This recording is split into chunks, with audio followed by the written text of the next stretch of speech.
একে ঝাঁক ইচ্ছে ডানা যাদের আজ উড়তে মানা। যখন পরশপাথরে থাকাকালীনই বেশ কিছু গান তৈরি হয়েছিল, সেই গানগুলোকে সম্বল করেই শহর তৈরি করে। এই ইন্ডিভিজুয়াল প্রোডাকশন হাউসেস গুলো সেগুলো কি কমে গেছে আগে থেকে? এই জায়গাগুলোতে যদি আপনি একটু লাইট করেন। সো কল্ড ইন্টেলেকচুয়াল ছবি, সেটাও দেখতে ভালো লাগে। আর্ট ফিল্ম যেটাকে আমরা বলতাম, মানে যে সময়টা নাসিরুদ্দিন শাহ, ফারুক শেখ, স্মিতা পাটেল, দীপ্তি নগর, আবার ভরপুর মারামারি, মারদাঙ্গা, সেসব আমি যেটা আমার মানে দেখি আর কি, আমার ভাল লাগে। কখনো আলাদা করে আমি কখনো কোনো কিছুকে আলাদা সেগ্রিগেট করার চেষ্টা করিনি কোনোদিন। রং ছাড়া জল ছবি, অভিমান, দূরে বসে তাই দেখি বাঁধি গান। শুরু করলাম আরেকটা নতুন এপিসোড প্রম্পট উইথ পারমিতায়। আজকে আমাদের গেস্ট হলেন অনিন্দ বোস। অনিন্দদা সম্বন্ধে আমরা সবাই জানি, সবাই চিনি ওনাকে। অনিন্দদা একজন বিখ্যাত শিল্পী, সিঙ্গার, লিরিসিস্ট, কম্পোজার, এবং পরশ পাথর দিয়ে ওনার জার্নিটা শুরু হয়েছে। তার আগেও উনি ছোটোবেলা থেকে গান গেয়েছেন, এখন শহর বলে একটা ব্যান্ডে আছেন, এবং তাছাড়া উনি অনেক টিভি সিরিয়ালস এবং মুভিজে উনি স্ক্রিন প্লে করেছেন, উনি কম্পোজ করেছেন, সং কম্পোজ করেছেন, এবং উনি সুর দিয়েছেন, লিরিক্স দিয়েছেন। Very talented person. দাদা, welcome to prompt with Paramita. কেমন আছেন? খুব ভালো আছি দাদা। প্রথমে শুরু করি আবার প্রথম প্রশ্ন দিয়ে, আপনার এই জার্নি ইনটু সং কী করে শুরু হলো একটু যদি বলেন। খুব ন্যাচারালি, কারণ I am not a taught musician, self taught বলাটা ভুল, কারণ ছোটোবেলা থেকে যাদের গান শুনে বড় হয়েছি তারাই আমার শিক্ষক। মধ্যবিত্ত বাঙালি বাড়িতে যেরকম, সঙ্গীতপ্রিয় বাঙালি বাড়িতে যেরকম গান বাজনা চলে, সেগুলো শুনেও বড় হয়েছি। তাদের দ্বারা ইনফ্লুয়েসড হয়েছি, তাদের গান গেয়েছি ছোটোবেলা থেকে। তাদের লোকজন বলেছে বা বেশ ভালো গলা তো। এই করতে করতে তারপরে যাদবপুর ইউনিভার্সিটিতে থাকাকালীন সেই সময় কালচারালি অনেকগুলো উইন্ডোজ খুলে গেল, যেরকম থিয়েটার, তার মধ্যে একটা বড় জায়গা ছিল। এই দীর্ঘদিন যাদবপুর ইউনিভার্সিটি ড্রামা ক্লাবের সঙ্গে যুক্ত ছিলাম। তারপরে এলো গান বাজনা, অন্যান্য ব্যান্ডের গান শুনতে শুরু করলাম, বাংলাদেশের কিছু ব্যান্ড, এখানকার মহিনের ঘোড়াগুলি, সেগুলো কানে আসছে সব। সেই সময় সুমনদার গানে এলো, অঞ্জনদা এলে, মুচিদা এলেন। এই সব মিলিয়ে তখন একটা নিজে গান লিখবো, এক দাদা বললেন যে তুই কেন নিজে গান লিখছিস না, কর না, তুই নিজের লেখ শুরু কর। তা প্রথমে অতটা আমল দিইনি আর কি। তারপরে লিখলাম, সুর করলাম, দেখলাম লোকজনের ভালো লাগছে। তারপর পরশ পাথর তৈরি হলো। তারপর পরশ পাথরতে ৯৫ আমি নিজে বেরিয়ে এলাম, বেরিয়ে এসে শহর তৈরি, তারপর চলছে এখন। আপনার আইকনিক সং অফ পরশ পাথর, যেটা আমরা সবাই, যেটা দিয়ে একটা ট্রেডমার্ক, ইচ্ছে ডানা, অবভিয়াসলি। হ্যাঁ, ইচ্ছে ডানা। হ্যাঁ, ওটা একটু যদি শোনা যায়। একদিন দেখবো আলো আধারের শেষ যেখানে, আসবে দক্ষিণ বাতাস আকাশের বার্তা নিয়ে, একে ঝাঁক ইচ্ছে ডানা যাদের আজ উড়তে মানা, মিলবেই তাদের অবাধ স্বাধীনতা। অসাধারণ। Thank you. আপনি এই পরশ পাথর থেকে হঠাৎ করে মানে কেন নিজের এই শহরে আপনি? পরশ পাথরে কিছু প্রবলেম হচ্ছিল, সেটা মনিটারি প্রবলেম হচ্ছিল, সেটা কিছু ইগো ক্ল্যাশেস হচ্ছিল, যেখান থেকে দেখলাম যে জায়গাটা খুব টক্সিক হয়ে যাচ্ছে। So I left. হলো যে নিজের মতো করেই করি, সেটা ইন 1998। তারপরে তো এত বছর চলছে। বাহ। তো শহরের শুরু কবে? 1998 থেকে? 98। আর এখনো পর্যন্ত চলছে। তারপর প্রথম শহরের গানটা কি, যেটা দিয়ে শুরু করেছেন আপনি, যেটা লিখেছেন, কম্পোজ করেছেন? অনেকগুলো গান ছিল আসলে, বেশ কিছু গান আমার যখন পরশপাথরে থাকাকালীনই বেশ কিছু গান তৈরি হয়েছিল। তো সেই গানগুলোকে সম্বল করেই শহর তৈরি করা হয়। আচ্ছা, তার মধ্যে একটা গান ছিল এরকম,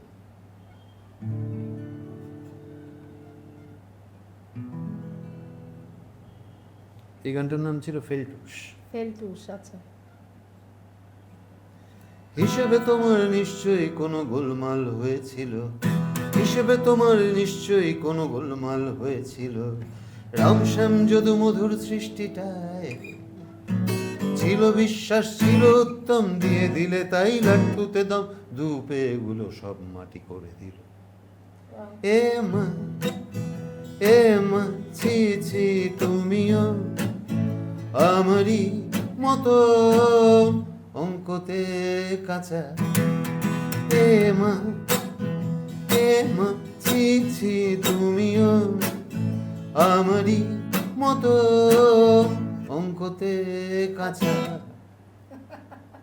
সত্যি অঙ্কতে অনেকেই কাজ। বেসিক্যালি ভগবানকে বলা যে হিসেবে তোমার নিশ্চয়ই কোনো গোলমাল হয়েছিল, রাম শ্যাম যদু মধুর সৃষ্টিটায় ছিল বিশ্বাস, ছিল উদ্যম, দিয়ে দিলে তাই লাট্টুতে দম, দু পেয়েগুলো সব মাটি করে দিল। অর্থাৎ মানুষ সবই ধ্বংস করে দিচ্ছে। একদমই ঠিক কথা। দাদা, আপনার তো একটা প্রতিটা শিল্পীর একটা জনার থাকে, আপনার জনারটা কি? আপনি কি আধুনিকের জনার, না রক ব্যান্ডের ওপর জনার? আমি না এত কিছু ভেবে ঠিক কিছু করি না, যখন যেরকম মাথায় আসে সেরকম, যেটার দ্বারা ইনফ্লুয়েসড হই বা যে ধরনের কথা বা যে ধরনের সুর আসে তার উপরেই করি। কারণ স্লো রক বলতে পারি, ব্যালাড বলতে পারি, Ballad। কিছু গান ব্যালাড অবশ্যই, কিছু গান স্লো রক প্যাটার্নে, কিছু গান ফোক ওরিয়েন্টেড। সেটা পরশপাথরে থাকাকালীনই সুজন সুজন ভীষণ সুন্দর। বা মেঘের বউচাঁদ। তো এই আর কি, মানে ওরকম আলাদা করে আমি এই জঁরে আমি কাজ করব বা ওরকমভাবে কখনো কিছু ভাবি না। আপনার ইন্সপিরেশন গানে কে? এই যে বললাম সবাই, মানে সবাই এনি যাদের স্পেসিফিক পারসন যার যাদের গানটা গান আপনি ভীষণ? শুনে, কিশোর কুমারের নামটা? কিশোর কুমার তো বটেই, কিশোর কুমারের গান তো বটেই, এছাড়া যারা মিউজিক ডিরেক্টর, সে আপনিও জানেন যাদের নাম আমরা করবো আর কি, সলিল চৌধুরী, সুদিন দাশগুপ্ত, নচিকেতা ঘোষ, হার্ডি বার্মান, সচিনদেব বর্মন, এই আর কি, এদের শুনে তো বড় হওয়া। সুতরাং হেমাঙ্গ বিশ্বাস, আদি বর্মন আর কিশোর কুমারের যুগলবন্দিতে বেস্ট সং আপনার মতে? এটা বলা খুব কঠিন, মানে এটা কোনটা আপনাকে, পাকানো আপনার হয়ে যাবে। না না পাকা, মানে আপনার কোনটা ভালো লাগে? Let me put it in that way.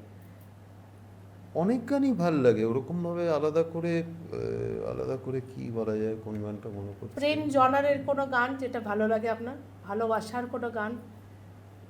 मेरी भीगी भीगी सी पलकों पे रह गए जैसे मेरे सपने बिखर के, जले मन तेरा भी किसी के मिलन को, अनामिका तू भीतर से, मेरी भीगी भीगी सी।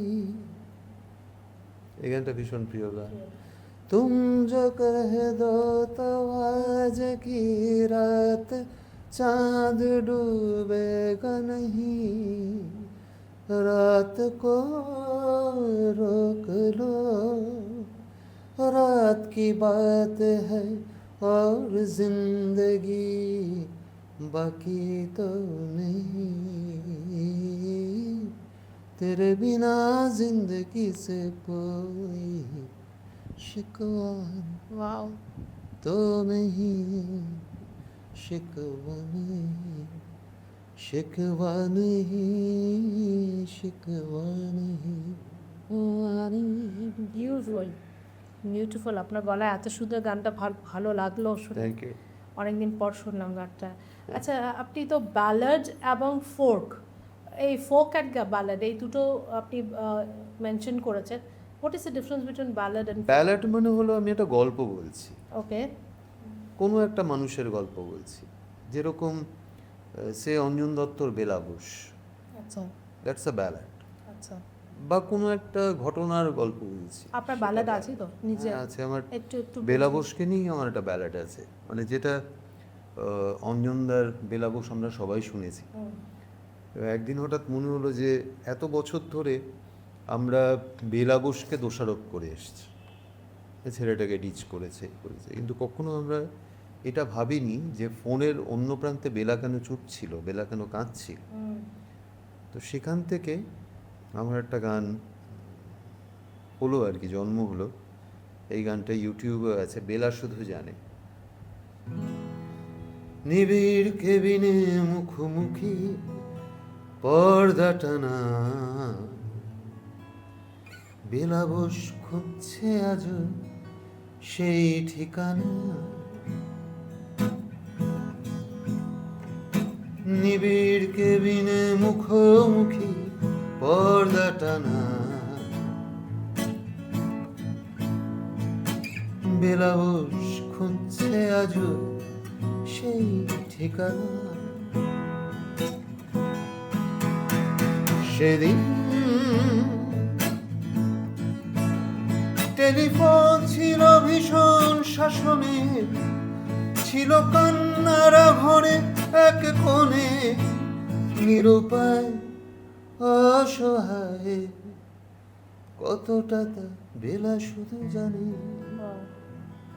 বিউটিফুল। এইবার বোঝা গেল, মানে you have a lot of saying in ballad, তাই তো? Right. আর ফোক, আপনি ফোক তো ফোক তো নানান বিষয় নিয়ে হয় আর কি।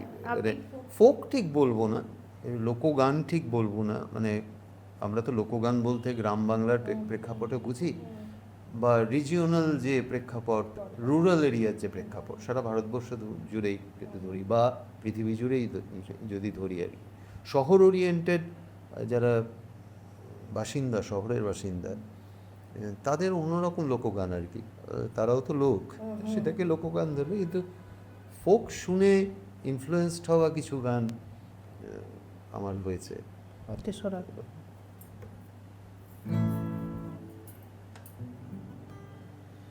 আজে গানের তাদের হৃদয় দোলে, মিঠে বাতের যায় রে বয়ে, হলুদ ধানের দুদুল দোলায় পিয়াসি মন দোলে। হলো সুজন আমার ঘরে তবু আইলো না, এ পোড়া মনের জ্বলন কেন বুঝলো না। মানে এটা এটা কি মানে ভাটিয়ালি তাই না, এটা বিহু আঙ্গিকে বিহু ওই ব্যাপার। ছেড়ে কি। আচ্ছা, তো অনেক টাইপের ফোক তো। হ্যাঁ হ্যাঁ, নানান আঙ্গিকের ফোক, কিন্তু এটা বিহু। তা আপনি যে সিনেমাতেও প্রচুর গান সুর দিয়েছেন, লিরিক্স দিয়েছেন, তো সিরিয়ালসেও দিয়েছেন। তো সিরিয়ালসে কোন কোন সিরিয়ালস আপনি করেছেন? টাইটেল সং করেছি বেশ কিছু সিরিয়ালসে, যেটা খুবই জনপ্রিয় হয়েছিল অনেক বছর আগে।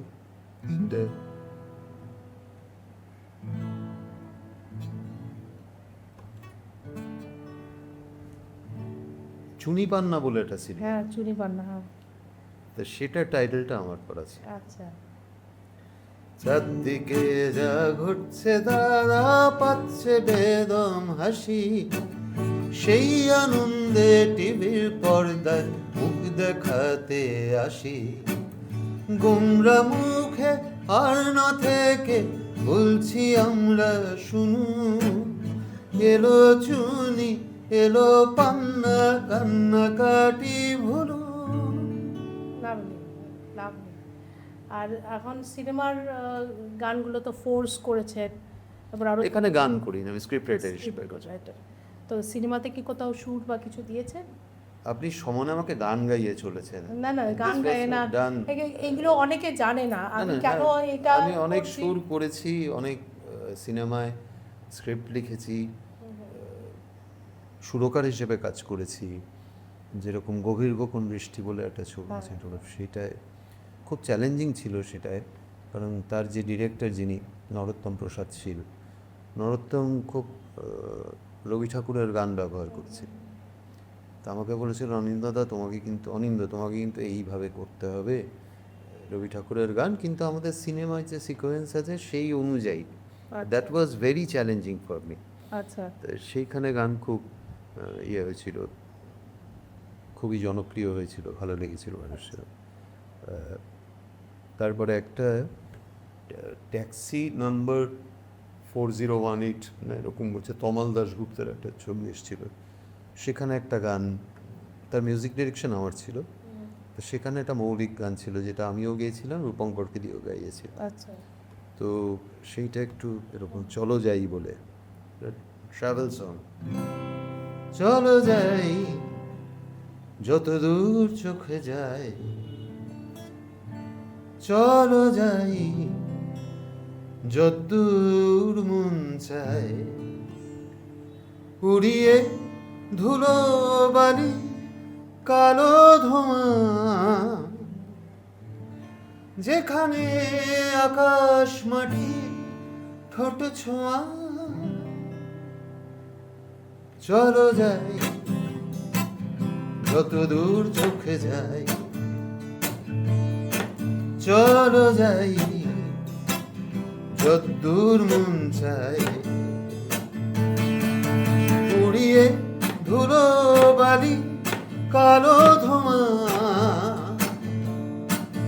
যেখানে আকাশ মাটি ঠোঁট ছোঁয়া। বিউটিফুল। আমি একটা প্রশ্ন মাথার মধ্যে, যখন আপনি গানটা গাইছেন আর মাথায় প্রশ্নটা আসছে যে আপনি যখন 1998-এ যখন শুরু করেছেন গান, আর এখন 1998-এ না, আমি পরশপাথরে থাকাকালীন গান ওই শুরু যখন করেছি। আপনি যখন ইন্ডিভিজুয়ালি গান শুরু হ্যাঁ, করেন, নিজের গানে। নিজের গান শুরু করেছেন, আর এখন এই ডিফারেন্সটা অফ যে culture of singing, industrial difference, এইগুলো কী মনে হচ্ছে আপনার? মানে কী কী ভালো জিনিস হচ্ছে, কী কী খারাপ জিনিস হচ্ছে, what are the point of improvements? দেখুন, প্রথম কথা হলো, ভালো যে হচ্ছে না সেটা আমি একবারও বলবো না। প্রচুর নতুন ট্যালেন্টস রয়েছেন যারা ভালো গান লেখেন, ভালো গান সুর করেন, ভালো গান, প্রচুর ভোকালিস্ট আছে, সুতরাং আমি ভালোর দিকটাই বলবো। মূল সমস্যাটা হলো যে ইন্ডিপেন্ডেন্ট যে বাংলা গান, নন ফিল্মি যে বাংলা গান বা আধুনিক বাংলা গান বলতে যেটা আমরা বুঝি, তার প্রচারটা বন্ধ হয়ে গেছে। যে আমরা একটা নতুন গান করে সবসময় এখন একটা হাত জোড়ে প্লিজ আমাকে সাবস্ক্রাইব করুন, প্লিজ আমাকে শেয়ার করুন, সেটা সোশ্যাল মিডিয়ায় চলছে। কিন্তু আমার মতে যতক্ষণ পর্যন্ত মেইন স্ট্রিম মিডিয়া অর্থাৎ রেডিও, একদম যতক্ষণ পর্যন্ত নতুন গান সেখানে আবার ফিরে না আসছে, ধরুন আমাদের গান আমার এফএমে অজস্রবার বেজেছে এবং তার ইম্প্যাক্টটাই আলাদা পারমিতা। আপনি একটু গাড়িতে উঠলেন, একটা এফএম চালানো একটা নতুন গান আপনার কাছে ভেসে এলো, বা ঠিক অন্য একটা জায়গা থেকে কেউ আপনাকে একটা হোয়াটসঅ্যাপ করলো, একটা দিদি এই গানটা একটু শুনবেন, এই গানটা একটু শেয়ার করবেন ভালো লাগলে, এই দুটোর ইম্প্যাক্ট কিন্তু অ্যাবসলিউটলি আলাদা। হ্যাঁ, নিশ্চয়ই। এবং আরেকটা জিনিস, আমরা রিসেন্টলি একটা ফোরাম করেছি পারফরমার্স অফ বেঙ্গল বলে, তো সেখানে আমরা একটা প্রেস কনফারেন্স করলাম রিসেন্টলি, তা সেখানে মাননীয় মুখ্যমন্ত্রীর কাছে আমরা কিছু শিল্পী, পশ্চিমবঙ্গের শিল্পী হিসেবে কিছু আর্জি জানিয়েছি। তার মধ্যে এটা একটা মোস্ট ইম্পর্টেন্ট পয়েন্ট যে বাংলা গানকে আবার মাধ্যমে ফিরিয়ে আনতে হবে, মূল মাধ্যমে। রেডিও স্টেশন দরকার বাংলা গানের জন্য, যেখানে নাকি লিরিসিস্ট, কম্পোজারের নাম বলা হবে, কার লেখা, কার সুর, কার গাওয়া, যেভাবে আমরা রেডিও শুনেছি। হ্যাঁ, তখনকার আঙ্গিক একরকম ছিল যারা রেডিওতে বলতেন, আজকে আর্জিং অন্যরকম হচ্ছে, সেটা হোক, কিন্তু মেনশনটা করা হোক, মজার চলে হোক, আরও ফ্রিলি হোক, আরও হালকাভাবে হোক, কিন্তু হোক, নইলে উদরপিণ্ডি বুদরগাড়ে হয়ে যাচ্ছে। একদম। আর পলিটিক্সের জায়গাটা কি আগে থেকে এখন বেড়েছে কি? বা ধরুন টেকার্স, যেরকম প্রডিউসার্স, যে গান, যে ইন্ডিভিজুয়াল প্রোডাকশন হাউসেসগুলো, সেগুলো কি কমে গেছে আগে থেকে? এই জায়গাগুলোতে যদি আপনি একটু লাইট করেন। সেটা আমার মনে হয় কলকাতায় একটা দিক কেন্দ্রিক হয়ে গেছিল দীর্ঘদিন ধরে, মানে একটা জনর অফ মিউজিক বলি বা জনর অফ ফিল্ম বলি, সেইটা, এবং কিছু মানুষই সেই কাজগুলো করছিলেন, তারাই সুর পড়ছেন, তারাই গান গাইছেন, তারাই গান লিখছেন, এরকম একটা জায়গায় ছিল। তো সেটা আশা করি এবার আরেকটু তার প্রসার ঘটবে, আরও নতুন ছেলেমেয়েরা সুযোগ পাবে, নতুন মানুষ আরও সুযোগ পাবে। আচ্ছা, তা আপনি কি নতুন ছেলে মেয়েদেরকে আপনার সঙ্গে গিয়ে তালিম দেওয়ার জন্য কি নিচ্ছেন বা আপনাদের কি দেখুন সেই আমি ঠিক সুযোগ- তালিম দেওয়ার লোকটা নই, কারণ আমি নিজেই খুব কম জানি, সুতরাং সেই জানার চেষ্টাতেই আমার গোটা Like জীবন you're কেটে being যাবে। humble, না, এটা আই এম নট নয়। Being humble, this is fact. কারণ সঙ্গীত তো আসলে একটা মহাসমুদ্র, সেইখানে সেটা নিয়ে আমি জেনে গেছি বললেই আমি সেদিন শেষ, বরং নিশ্চয়। কিছুই জানি না বললে আমি হয়তো আরেকটু জানতে পারবো। আর যেটুকু জানতে পারছি, যেটুকু অনুভূত হয়, সেটুকু যারা জুনিয়র্স আমার সঙ্গে যোগাযোগ রাখে, আমাকে ভালোবাসে, আমার বাড়িতে আসে, তাদের সঙ্গে আড্ডা দিই। তারাও খুব ট্যালেন্টেড, নতুন গান শোনায়, নতুন লেখা শোনায়, তো সব মিলিয়ে হয় আর কি, একটা শেয়ারই। তো আপনার লেটেস্ট প্রজেক্ট সম্বন্ধে যদি আমাদেরকে বলেন একটু। লেটেস্ট প্রজেক্ট বলতে একটু লেখালেখি, আমি একটা ওয়েব সিরিজ লিখছি রিসেন্টলি, Wow. তো আপাতত সেটা নিয়ে ব্যস্ত আছি। আরেকটা সিনেমা লেখার কাজ শুরু হচ্ছে, হয়তো আগামী দিনে হবে, সেটা just on the verge of beginning আর কি। That's great. আপনার হবিজ সম্বন্ধে জানতে চাইবো যে আপনি কি করতে সিনেমা দেখা, সিনেমা সিনেমা দেখতে খুব ভালোবাসি। মানে সিনেমা কিরকম এখন ওয়েব কিরকম সিরিজ, টাইপ যে কোনো আমার মানে আমি একটা সময় ছিল যখন একা একা সিনেমা দেখতাম, অনেক বছর আগের কথা বলছি। তখন ওই ফ্রি থাকলেই ভবানীপুর চলে যেতাম, হাজরা এরিয়ায় চলে যেতাম, তখন সব সিঙ্গেল স্ক্রিনগুলো সব খোলা ছিল, বিজলি, ভারতী, ইন্দিরা, পূর্ণ, কালিকা, এই অঞ্চলটা জুড়ে প্রচুর হল ছিল। তো সেইখানে ঢুকে যেটায় টিকিট পেলাম সেটাই ঢুকে পড়লাম আর কি। সেটা জিতেন্দ্র শ্রীদেবীর ছবিও হতে পারে, অমিতাভ বচ্চনের ছবি, যেটা পেলাম আর কি। আবার সো কল্ড ইন্টেলেকচুয়াল ছবি, সেটাও দেখতে ভালো লাগে। আর্ট ফিল্ম যেটাকে আমরা বলতাম, মানে যে সময়টা নাসিরুদ্দিন শাহ, ফারুক শেখ, স্মিতা পাটেল, দীপ্তি নওয়াল, ওই জনের, আবার ভরপুর মারামারি, মারদাঙ্গা, সেসব আমি যেটা আমার মানে দেখি আর কি, আমার ভাল লাগে। কোনো আলাদা করে আমি কখনো কোনো কিছুকে আলাদা সেগ্রিগেট করার চেষ্টা করিনি কোনো দিন। আমার মনে হচ্ছে সব কিছুর মধ্যেই ভালো আছে। শোলাকে কি আমি খারাপ ছবি বলবো? আর শোলাকে ভালো ছবি বললে কি পথের পাঁচালীকে খারাপ ছবি বলা হবে? দুটোই ভালো ছবি, দুটো ডিফারেন্ট জনার না। দুটোই ভালো। অনিন্দ কি একজন ফুডি পার্সন না not at all foodie person? দেখে তো মনে হয় না foodie, but I don't foodie no. আমি নই, আমি খুব মুডি। মুডি। হ্যাঁ, ফুডির ব্যাপারেও আমি খুব মুডি। খেতে ভালোবাসি, সুস্বাদু খাবার ভালোবাসি, কিন্তু খুব যে খেতে পারি তা নয় আর কি, আমি একটু স্বল্পাহারী। আচ্ছা, আর দেখেই মনে হয় আবার এক আপনি এক সময় খুব খুব খিদে পেলো তখন প্রচুর, আমার একা একা মিষ্টির দোকানে ঢুকে মিষ্টি খেতে ভালোবাসি খুব। এটা আমার ছোটোবেলা থেকে অভ্যেস। আচ্ছা। আমি ঢুকে হয়তো অনেকগুলো মিষ্টি খেয়ে নিলাম, সেটা মুডের ওপর নির্ভর করছে। অনিন্দ কি লোনার না বন্ধু বান্ধবের সঙ্গে থাকতে ভালোবাসে? হ্যাঁ, মেলো না। আপনি আর লোনার, মানে একা অবভিয়াসলি এত ক্রিয়েটিভ লোক একটু লোনার কারণ আমার ছোটোবেলাটাই খুব লোনলি কেটেছে। বাবা মা, আমি এক ছেলে, বাবা মা যেহেতু কর্মসূত্রে বাড়ির বাইরেই থাকতেন বেশিরভাগ সময়, তা আমার খুব শৈশবটা একার একার কেটেছে। আমার একার একটা কল্পনার জগৎ, একার খেলা, একার নিজেকে বই পড়া, হুম, তো সেইটা আমার খুব একা কেটেছে। বন্ধুবান্ধব কি ছিল না? নিশ্চয়ই ছিল, কিন্তু আমার একটা একার জগৎও ছিল, এবং সেই জগৎটা আজও আমার সঙ্গে বাঁচে। And you enjoy your own. I enjoy that is very good. খুব কম লোক সেটা পারে। হ্যাঁ, আমি এক এক সময় ডিপ্রেশন আসে, সেটা মিথ্যে কথা বলবো না, এক এক সময় বোরডাম আসে, সেটাকে ফাইট করাটাই তো আমাদের কাজ। সেটা নিয়ে থাকাটা, সেটাকে প্রাধান্য দিলে তো মুশকিল, একদমই মুশকিল। সেটা তো আসবে। আর চারদিকে পারমিতা, এত রকমের অপছন্দের জিনিস ঘটছে, এত কিছু ঘটছে যেগুলো সঙ্গে জাস্ট নিজের বাঁচার তাগিদে আপোষ করছি, নিজেরটুকু নিয়ে ভাবছি, খানিকটা স্বার্থপরের মতোই হয়তো ভাবছি, কিন্তু তার একটা রিপারকেশন তো সাবকনশিয়াসে থাকে। তুমি সাইকিয়াট্রিস্ট, তুমি ভালো জানবে আমার থেকে অনেক বেশি, যে প্রভাব তো থাকে ঘটনার। তা নানান রকম ঘটনা, নানান রকম লোকজন, আমাদের পারিপার্শ্বিক যেরকম দেখছি, এই যে গত 15 বছরে একটা সাংঘাতিক ঘটনা আমরা দেখছি সবাই, যে কি হয়েছে রাজ্যটার মধ্যে। তারপরে দেখছি সারাদিন ধরে টেলিভিশনে কে কাকে টিপ করে ডিম ছুড়লো, সেটা নিয়ে সারাদিন টেলিভিশনে আলোচনা। আমাদের কি আর কোনো ঘটনা ঘটছে না যেটা নাকি নিউজে দেখানো যায় না? আলোপি কিছু ঘটছে না, সকাল থেকে সেই একই জিনিস চর্বিত চর্ব, মাঝরাতে টিভি খুললো সেই একই খবর। অর্থাৎ একটা খবরের কাগজ যদি দিনে অন্তত 50 বার পড়া যায়, তারও যে effect, television channel, news channel দেখাও একই এফেক্ট। সুতরাং মিডিয়ার তো একটা বিরাট দায়িত্ব আছে সাধারণ মানুষের মধ্যে পজিটিভিটি ছড়িয়ে দেওয়ার।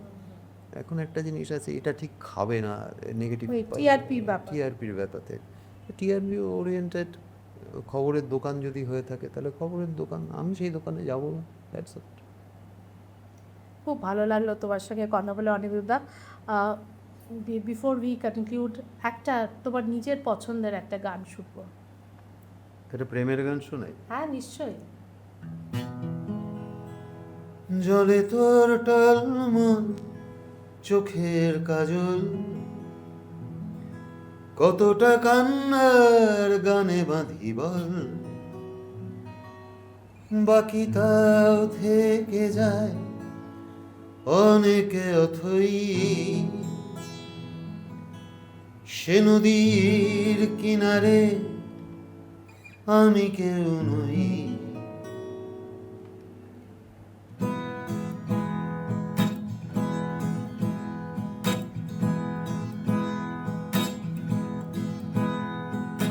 জলে তোর টলমল চোখের কাজল, কতটা কান্নার গানে বাঁধি বল, বাকি তা থেকে যায় অনেকে অথই, সে নদীর কিনারে আমি কেউ নই। একা তুই হেঁটে যাস উড়িয়ে আঁচল, দিগন্ত বরাবর তোর চলাচল, বাকি পথ তোর একা লাগবে ভালোই, সে পথে তোর পাশে আমি কেউ নই।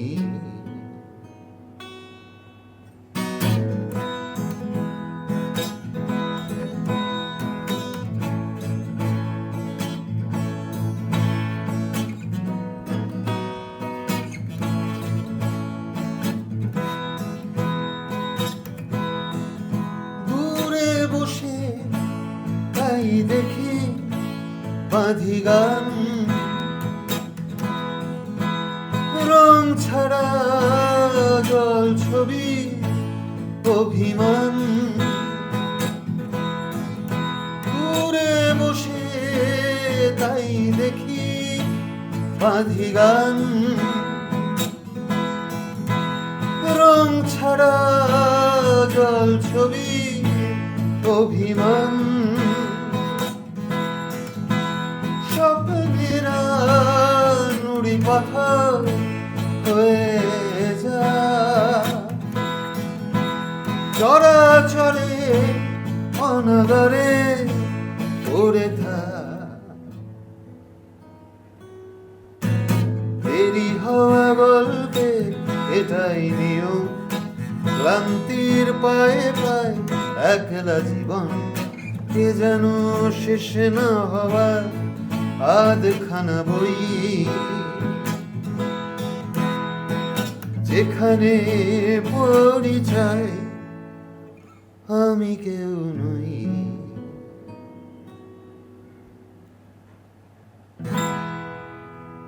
লাভলি।